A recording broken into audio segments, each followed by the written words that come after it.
Carolyn Dube here, and today I'm playing in my art journal. This is one that I started some time ago. I used the Scribble Scratch stencil on the 6x6 jelly plate, and that gave me the green part, and then I used a cutout of a head, torso, body thingy, and put that on there and added some paint all around it, and then this page just sat. Well, today it called to me, and I decided to play with it. As I looked at this and thought about what to add to it next, I decided to add some book text. This is actually a dictionary page, and it was just sitting on the counter. It's actually something I hadn't cleaned up from something else I was working on, so I'd rather use it than put it away or clean up, so it's a win-win for me all the way.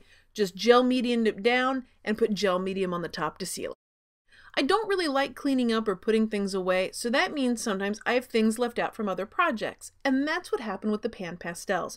They were already out on my counter, so I decided to use them. Wanted to put some words on this person, and so I positioned the words where I wanted, and then I used a sponge and just put some color on it.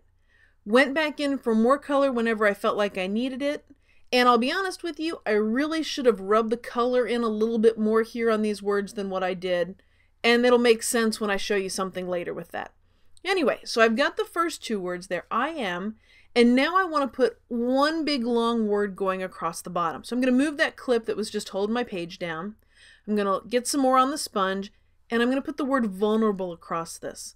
One of the nice things about PanPastels is when you're working across pages, or I'm going right across the spine, where part of the word, you know, where the word goes across the spine.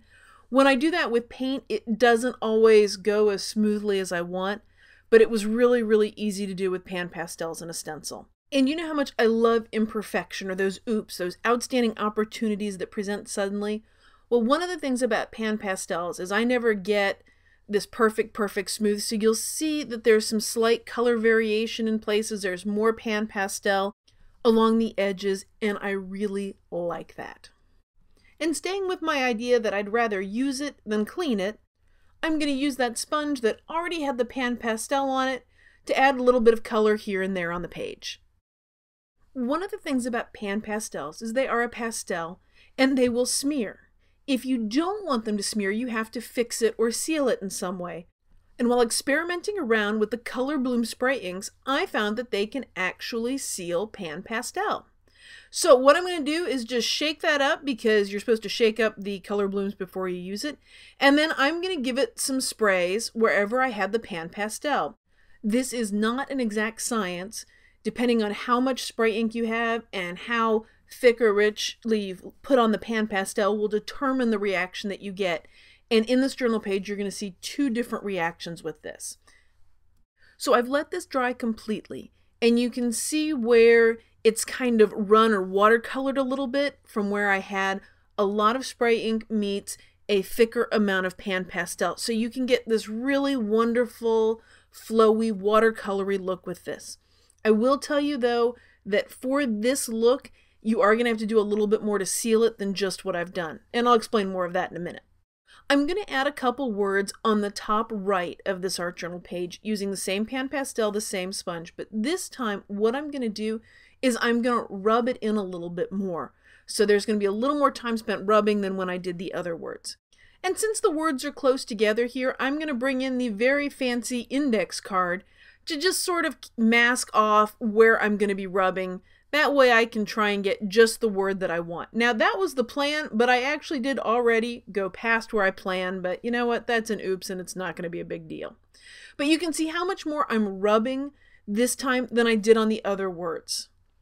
And it looks about the same, except for that I that I added in there. I'm just going to take a blank end of the sponge and kind of erase it off, because that side had been sealed with gel medium. It'll come right up.